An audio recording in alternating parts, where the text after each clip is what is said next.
नवी मुंबईतील बेलापूर मतदारसंघामध्ये राष्ट्रवादी शरदचंद्र पवार पक्षाचे महाविकास आघाडीचे उमेदवार संदीप नाईक आपल्यासोबत आहेत. प्रचार संपलाय, जवळपास संपलाय, 2-3 तास शिल्लक आहेत. तरीही तुम्ही प्रचाराला फिरताय, लोकांमध्ये जाताय, अजूनही काही लोकांपर्यंत पोहोचण्याचा प्रयत्न करताय, अजूनही लोकांशी संवाद साधण्याचा प्रयत्न करताय. ही आपुलकी, ही ओढ काय? संपूर्ण बेलापूर मतदारसंघामध्ये 10 वर्षाचा बॅकलॉग, खूप मोठ्या प्रमाणामध्ये कार्यकर्त्यांना अपमानास्पद दिलेली वागणूक, युवकांचा रोजगाराचा प्रश्न, ज्येष्ठ नागरिकांकरता विविध योजना आणि एक समतोल बेलापूर मतदारसंघाचा, गावांचा, शहराचा, स्लम भागाचा एक बॅलन्स विकास, खूप मोठ्या प्रमाणामध्ये अपेक्षा या मतदारसंघाकडून नागरिकांचा होता. नागरिकांचा अपेक्षा भंग झाल्यामुळे निश्चित परिवर्तन करायचं बेलापूर मतदारसंघातल्या प्रत्येक नागरिकांना ठरवलं आहे. त्यामुळे जिथे जिथे महाविकास आघाडीचा उमेदवार म्हणून मी जिथे जातोय तिथे उत्स्फूर्त प्रतिसाद हा प्रत्येक घटकाचा मला बघायला मिळतोय. खूप मोठ्या प्रमाणामध्ये महाविकास आघाडीचे सर्वच कार्यकर्ते, मग ते राष्ट्रवादी काँग्रेस पार्टी, शरदचंद्र पवार साहेबांचा पक्ष असेल, उद्धव बाळासाहेब ठाकरे साहेबांचा शिवसेना पक्ष असेल, राहुल गांधी साहेबांचा काँग्रेस पक्ष असेल, मित्र पक्ष असतील, घटक पक्ष असतील, विविध NGOज असतील, विविध धर्माची लोक, विविध पंथाची लोक, विविध भाषेची लोक, विविध वर्गाची लोक, सगळ्यांमध्ये स्वतःहून पुढे होऊन आपण ह्या बेलापूर मतदारसंघाचं नेतृत्व केलं पाहिजे. आमच्या खूप मोठ्या अपेक्षा आपल्याकडून आहेत. अशा प्रकारचे वक्तव्य हे नागरिकांच्या माध्यमातून केलं जात आहे.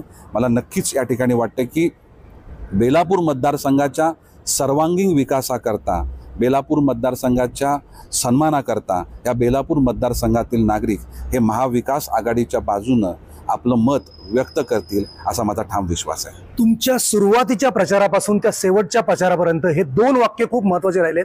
एक तर झालेले अपमानास्पद वागणूक, केलेला अपमान आणि राहिलेला विकास, हे 2च मुद्दे ठळकपणे दिसून आले जवळपास 15 दिवसामध्ये. प्रामुख्यानं लोकप्रतिनिधी हा लोकांमध्ये जावा, लोकांशी सुसंवाद साधावा आणि लोकांना हवं असलेलं, या शहराला हवं असलेला विकास त्यांच्या माध्यमातून व्हावा, हीच लोकप्रतिनिधीची जबाबदारी असते. परंतु 10 वर्षामध्ये आपण लोकांचं हित, कार्यकर्त्यांचा सन्मान हा संपूर्णपणे बाजूला जाऊन खूप मोठ्या प्रमाणामध्ये या शहराचा अनादर केला गेला आहे, कार्यकर्त्यांचा अपमान केला गेला आहे. त्यामुळे परिवर्तन हवं आहे आणि ते देखील आमच्या भविष्याकरता. आम्हाला ह्या 2 वर्षाकरता नाही, 25 वर्षाचं या शहराचं नियोजन करणारा, या शहरामध्ये राहणाऱ्या प्रत्येक घटकाला या शहराच्या विकासासोबत घेऊन जाणारा उमेदवार, आमदार आमचा असावा, अशा प्रकारचं म्हणणं ह्या प्रत्येक नागरिकांकडून येताना आपल्याला त्या ठिकाणी बघायला मिळते. म्हणून ही निवडणूक, बेलापूर मतदारसंघाची निवडणूक, ही बेलापूर मतदारसंघाच्या सन्मानाकरता आहे. ही निवडणूक बेलापूर मतदारसंघाच्या एक समतोल, नागरिकांना हवे असलेल्या विकासाकरता आहे. हाच डेव्हलपमेंटचा अजेंडा घेऊन आम्ही आज नागरिकांसमोर जातोय. एक अगदी शेवटचा प्रश्न आहे. तुमच्या प्रचारांमध्ये तरुणांची फौज प्रचंड मोठ्या प्रमाणामध्ये पाहायला मिळाली. तर बेरोजगारीचा प्रश्न जो आहे तो आग वासून उभा आहे. नवी मुंबई आंतरराष्ट्रीय विमानतळ आहे, अनेक एक्सप्रेस या ठिकाणी येतात. नवी मुंबई हे संपूर्ण या सगळ्या IT पार्कचा हब पुढच्या काळामध्ये प्रचंड मोठ्या प्रमाणामध्ये विकसित होणार आहे. संदीप नाईकांचं तरुणांसाठीचं या मतदारसंघामधूनच नव्हे तर नवी मुंबईमधले परिसरामध्ये राहणाऱ्या तरुणांसाठीचं व्हिजन काय? नक्कीच तरुणांकरता ह्या शहरामध्ये रोजगार निर्माण व्हावा, स्वयंरोजगार निर्माण व्हावा, तरुणांना प्रशिक्षित केलं जावं. या शहरामध्ये येणाऱ्या कंपन्या असतील त्यांना, कॉलेजेसना, त्याचबरोबर तरुणींना त्यांच्याशी जोडलं जावं आणि जास्तीत जास्त या शहरामधला राहणारा प्रत्येक घटक, मग तो कोणत्या धर्माचा आहे, पंथाचा आहे, भाषेचा आहे, प्रामुख्यानं प्रकल्पग्रस्त, यांना देखील त्या रोजगारामध्ये संधी देण्याचा प्रयत्न आणि त्याचं व्हिजन, त्याचं प्लॅनिंग हे माझ्या माध्यमातून व्हावं, अशा प्रकारे खूप मोठ्या प्रमाणामध्ये तरुणांची अपेक्षा आहे. त्याचबरोबर महिलांची सुरक्षा हा देखील अत्यंत महत्त्वाचा विषय आहे. या शहरामध्ये राहणारा प्रत्येक घटक हा याला शहरात फिरत असताना सुरक्षिततेची जाणीव त्यांना व्हावी, त्यांनी एक म्हणजे मनमोकळेपणे या शहरामध्ये फिरावं, कोणत्याही प्रकारचं दडपण त्याच्यामध्ये नसावं, अशा प्रकारचा शब्द हा सुप्रियाताईंनी माझ्याकडून देखील घेतला गेला आहे. मी या गोष्टीकरता कटिबद्ध आहे.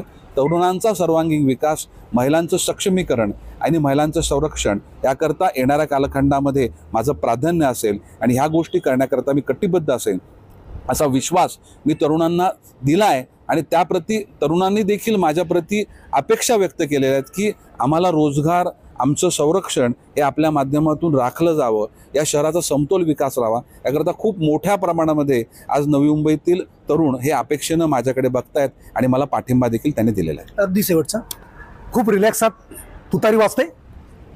मला ठाम विश्वास आहे की बेलापूर मतदारसंघातील नागरिक हे या बेलापूर मतदारसंघामध्ये परिवर्तन घडून आणतील आणि हे परिवर्तन हे बेलापूर मतदारसंघाच्या सर्वांगीण विकासाकरता आहे आणि महाविकास आघाडीच्या बाजूनं नक्कीच या बेलापूर मतदारसंघातील नागरिक आपला कल देतील असा माझा विश्वास आहे. हा विश्वास व्यक्त केलेला आहे संदीप नायक यांनी. त्यामुळे 23 तारखेच्या निकालामध्ये कुणाची तुतारी वाजते किंवा कोणाचं कमळ फुलतं हे पाहणंही महत्त्वाचं असेल. मात्र एक व्हिजन घेऊन मी पुढे चाललोय, तो नवी मुंबईच्या सर्वांगीण विकासासाठी.